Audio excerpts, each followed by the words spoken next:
Hello everyone, and welcome back to another Deltarune Theory. Now hold on a second before you jump into the comments to write, "This doesn't make any sense." Just, give me a second to explain myself. If you're a person who's watched this channel for a long time, you might be thinking, wait a second, didn't Guilty not like Kris Knight? I thought Guilty was one of those people who was like, Kris Knight would never work. And you'd be right. So then why am I making this video now? Well, that position of knowing all of the reasons why Kris Knight wouldn't work has, unfortunately for me, put me in the perfect position to pick up on a lot of stuff in Chapter 3 and 4 that seems to be targeted at specifically that for some reason. And I can't really explain why. And that's basically what this video is going to be, is trying to explain why we got all of these weird little details in chapters 3 and 4 that seem to only enforce the idea of Kris Knight, despite the fact that Kris can't be the Knight. Like, we saw the Knight. The Knight was right there. Yeah, that's true. The Knight even made fountains. We know they can do it, so it's not like a bait and switch, really. But okay, let me just tell you what I noticed, and then we'll get into why I think we gotta still talk about Kris Knight, unfortunately. Whoops. So, first things first, Ram. You can get these lines from Ram in Chapter 3, where he says, "Time flies. Seems like just yesterday you and that girl had everyone here lined up. Queen on her side, king on your side, tenor in back. Oh, it was chaos, chaos. Only kids like you two would take a laptop home just to play make-believe. How is she, Kris? Are you two? Well, it's all right. Everyone changes, except us." So this is clearly implying that the laptop being Queen, Kris and an unnamed girl who can really only be Noelle or Des, but honestly, Des, took these objects from the unused classroom and the computer lab to the Dreamer's house and played with them in the living room like they were toys, right?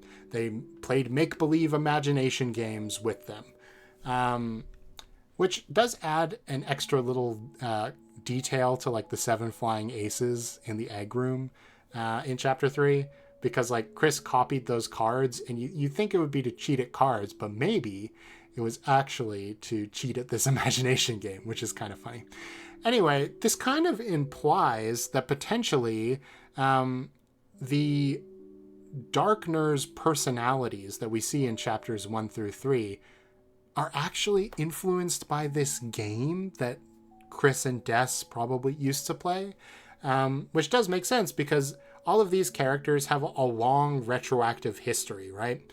And for a long time we thought, okay, the Dark World is essentially imposing these retroactive histories onto the Darkners when the Dark World is formed. However, Chapter 4, that's not really the case, right? Like, the Darkners in Chapter 4 are based on objects in the church, obviously, but they don't have like specific roles necessarily. There's no like leader of the bunch. There's no well, I guess Jackenstein's technically a mini boss, but he's ostracized from the rest of the Darkners, right? Because he's locked away in the closet. So obviously the Dark World is creating some lore for these characters, but it's definitely not as far back or intricate as like Spamton or King or Queen or Tenna, or even somebody like Task Manager, who seems to know who Jevil is because she reacts to the Jevil's tail. And Ram, who seems to know who Jevil is too. It just implies there's a lot of interconnectivity between the Darkners from chapters 1 through 3, which would make sense if they were all taken for this imagination game. Now, it would make sense that if Des is the Knight and she used to play this game with Kris, that she would know about all of these characters, and therefore when she makes a fountain, those character traits would transfer onto the Darkners, right? Because, like we know from Gerson, if you don't have those traits, obviously those characters would not arise. You would get just, something a little more generic perhaps than Ram, for example, or Queen. However, there is a good amount of people who don't believe that Des is the knight. So there should be another explanation for that. And what if I told you there could be? So, here are a couple lines, well, a couple dialogue chunks from King that you can get in chapter 4 that made me really weirded out, honestly, when I read them. I was like, what? Is this real? And I'm just going to read them to you, and then I'll tell you why. So, the one on the left, King says this when you ask about the knight. He says, "Soon you shall meet your demise by the knight's hand." "We lived, idiot." "What? You met the knight? What were they like?" And immediately I was like, haven't you met the knight? Like, we all assumed the king had met the knight based on what Sham described in chapter 1 and like the slashed up throne room. It really seems like King had met the knight. But then if you talk to him about the clown, I think, or Jevil, I can't remember exactly what the dialogue option is, but anyway, he's talking about Jevil when he says, "It was he, the clown, that told me of the knight's brilliance, about the fountain's glory and how I would rise to power. A shame he had to be tricked away by his closest companion, the magician, Sham, whose smile has gone empty since that day." Now this made me jump for two reasons. One, it seems to link Sham with Friend, like, you know, Friend is a smile and is linked to cats. Sham is a cat, has no smile now, apparently. Maybe, but that's not the point of this video. The thing that is the point of this video is that this confirms King has never met the knight. He learned about the knight from Jevil, which is just such a weird thing to include in chapter 4 of all places, unless it is for a reason. So, let's talk about some of the major contradictions that people who didn't like Kris Knight in chapter 2's theory period, like me, used to say in defense of, you know, Kris Knight not being real. 1. Kris would be too weak to move very far without the soul. We see them kind of zombieing around in chapter 2. They can barely make it to Toriel's car to slash the tires and back to the bathroom. So there's no way they could go all the way down to, say, the library at night, for example. 2. King met the knight but seems to hate Kris like any other Lightner. Well, I already talked about how that's not true anymore. But at the time, we thought, okay, King has met the knight. King seems to hate Kris. If Kris was the knight, wouldn't King like Kris? Even though Kris is a Lightner, Kris is the one who freed the Darkners and also put him into power. And he likes that person. So he should like Kris, because Kris is the knight. Is it a long con? But, like, you know, that gets into some conspiracy level stuff, right? The point of Kris Knight was that it was obvious, so why would there be all this extra component to it? Number 3, the timing doesn't line up. Specifically, Chapter 2's Dark Fountain. There's a lot in Chapter 2 that seems to imply it was made while Birdley and Noelle were in the room. I mean, where they wake up in the room, the closet that says a large person could fit inside of it, the fact that it seems kind of odd that they would walk into a perfectly dark room.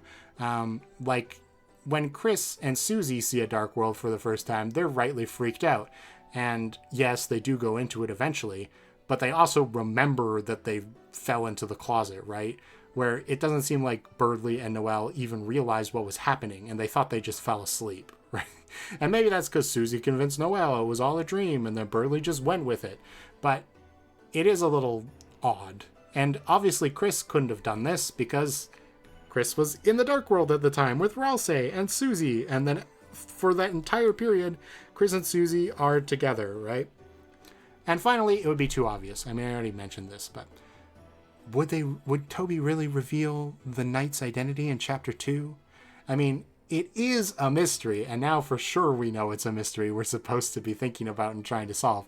I did have people in the chapter 2 theory set period, when I talked about Kris Knight and said, it's too obvious, they said, the knight's identity isn't supposed to be a mystery. If you think it's a mystery, that's just because you want it to be a mystery. It's just Kris. And obviously, you know, that didn't really pan out. Anyway, in chapter 3 and 4, we've got points that counter all of this counter evidence for some reason. Now, the first one, I mean, this could just be a result of, the plot progressing. But we see that Kris is able to survive without the soul for an extended period of time. And they're able to do not only physically taxing things, like, I don't know, swing a hockey stick with force and run around the house to hide under the bed and, chase us around. They can also play the piano, which implies they have great control over their body, because that's a pretty dexterous task. So, maybe they're doing the whole zombie act just to scare us? Who knows? But regardless, we know that they can physically exert themselves and go for a long time without the soul. So the idea they wouldn't be able to make it to the library at night to create that fountain is definitely not true anymore. 2. Now we know the king has only heard about the knight's exploits from Jevil and has never actually met the knight. So King would have no idea if Kris is the one who made the fountain, that Kris was the one who made the fountain. King just expects the knight to be a darkener. So, that doesn't conflict anymore. 3. The timing. Well, in the weird route, Kris somehow carries Birdley to the hospital and comforts Noelle during the time we're stuck in the bathroom cabinet. Like, when else could they have done that? I mean, there's one other time, and it probably is this. And it's between the chapters, right? So Kris creates the dark fountain at the end of chapter 2, puts us back in on the couch, and then it flashes the dark. We lose control. Kris enters the dark world, talks to Tenna about their plan, which we know they did, leaves the dark world, does all that stuff in the weird route, comes back, and makes it back to the couch before Susie wakes up. Somehow. Regardless of when it happened, this shows that when the screen fades to black or we don't have eyes on Kris, our idea of time is not super consistent. Like, a lot of stuff can happen when we don't see Kris, for example.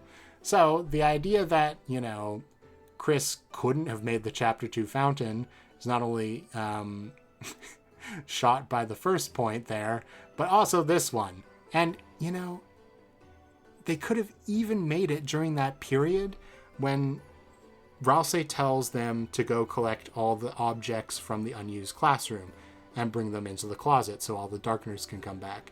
Because while Kris is doing that, we fade out and we have no idea how much time passed between Kris starting to pick up all the objects in the classroom and Kris finishing doing that. Like, Kris could have started doing that. It faded out. They realized we couldn't see what was going on anymore. They left. They hid in the closet to make the fountain after Noelle and Birdley entered. They exited the dark world.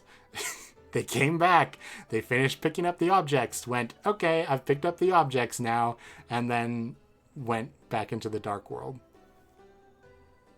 Because the dark world also has different time scaling. So would Susie even know how much time has passed? To say, like, wow, that took a long time, Kris. We don't know. And finally, that Kris as the knight would be too obvious. While now, there is the roaring knight staring us in the face, and we are trying to solve their identity instead.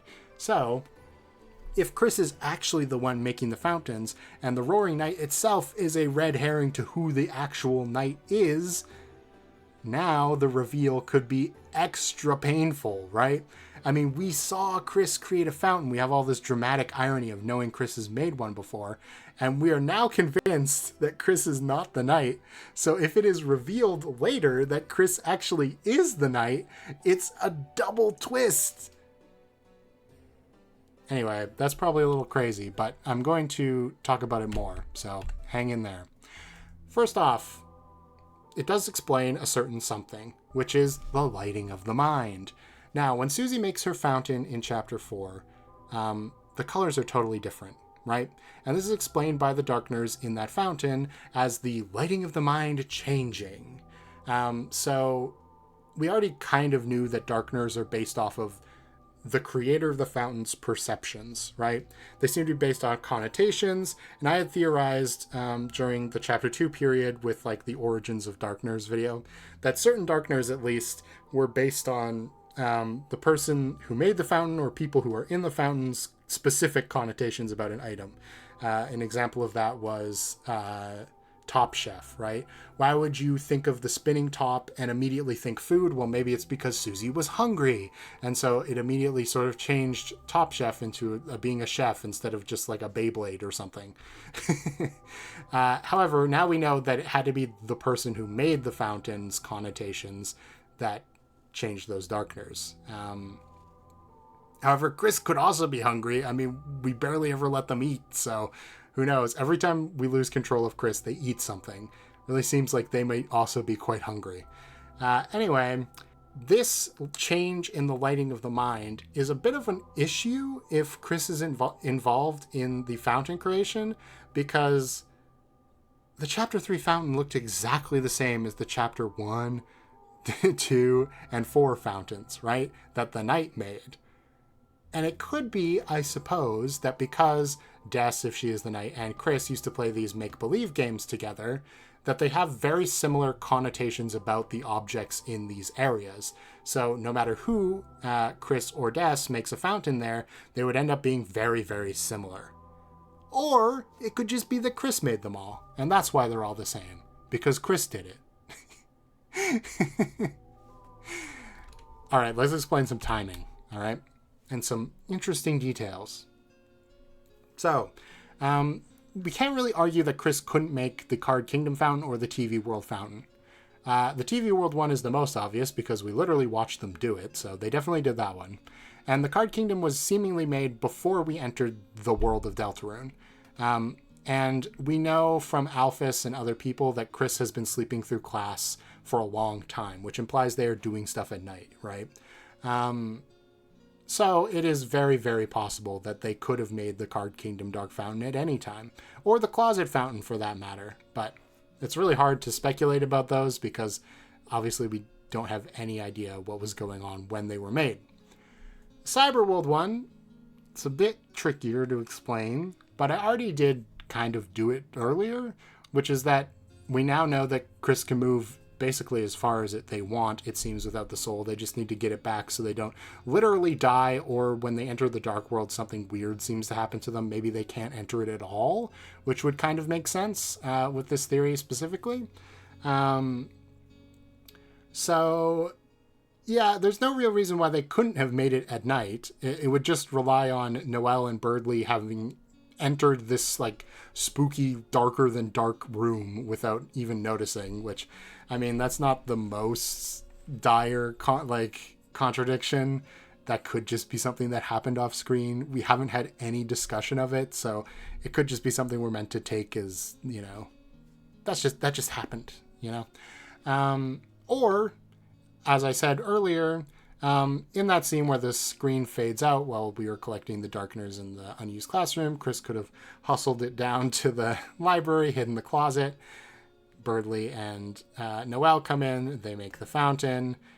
If they can't enter the Dark World without the soul, and we are still in the unused classroom, because again, we faded out, so obviously we are not seeing anything, which sort of implies we're not with Kris at that point. Like, Kris might be able to take us out and we wouldn't even know, right? Then they could just walk through the closet without entering the Dark World, or walk through the computer lab, rather, without entering the Dark World, and make it back to the unused classroom to gather up the rest of the items, and then fade the screen back in. Either way, it is possible that they created the Chapter 2 fountain, even if it's not likely. Even more unlikely is the Chapter 4 fountains. However, again, it isn't impossible, unfortunately, because if it was, I wouldn't have to make this video.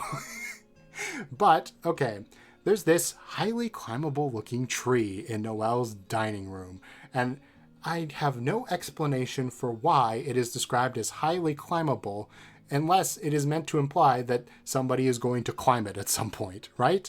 Now, maybe this is in reference to Noelle's dialogue about Kris breaking her into her own house. Like, maybe that's how, by climbing a tree, right?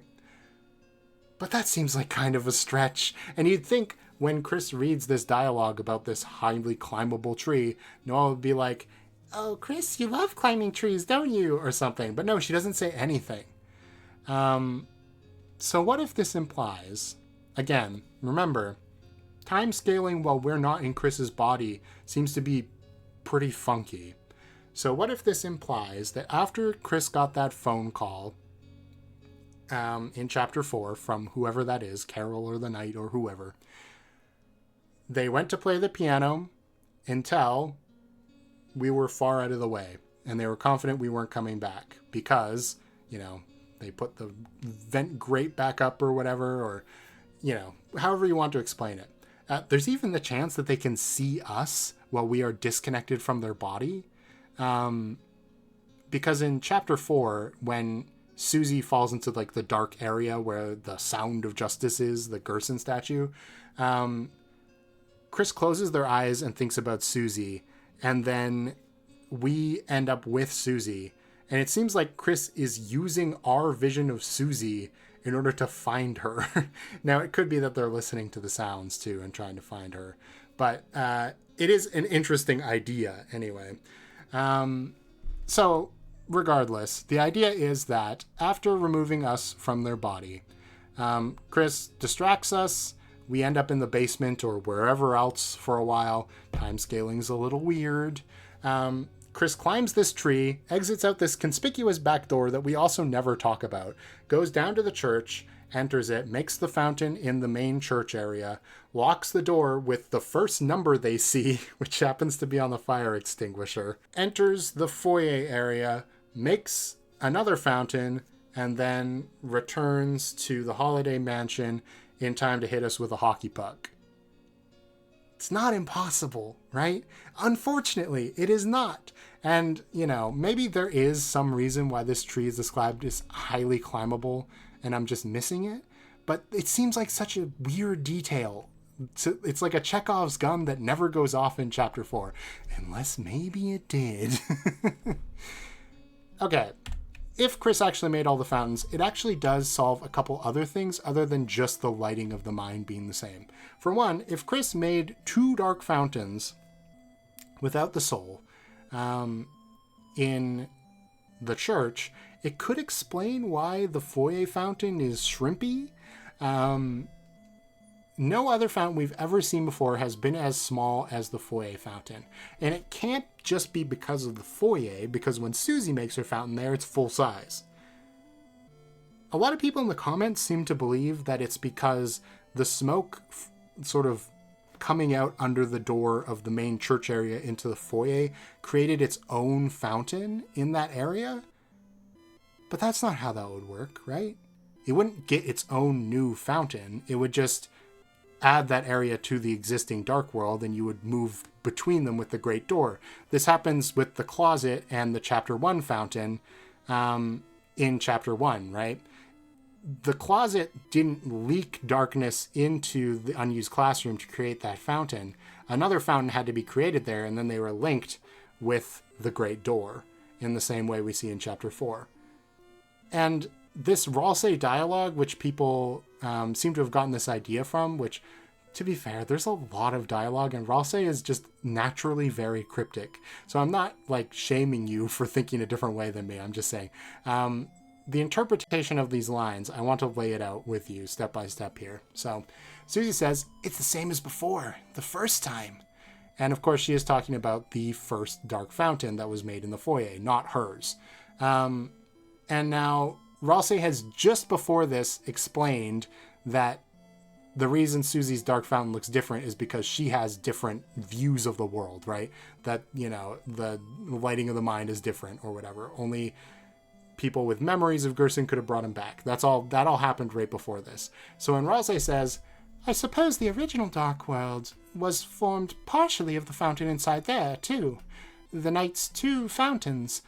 So it would make sense. It would be similar as before.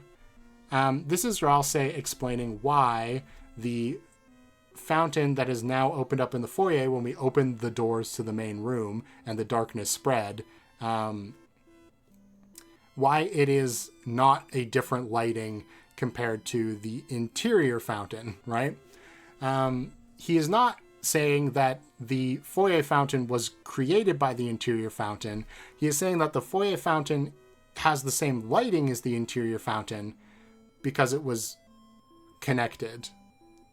Does that make sense? And honestly, he might not even be telling the truth here, because he's purposefully trying to hide things from Susie in chapter 4, right?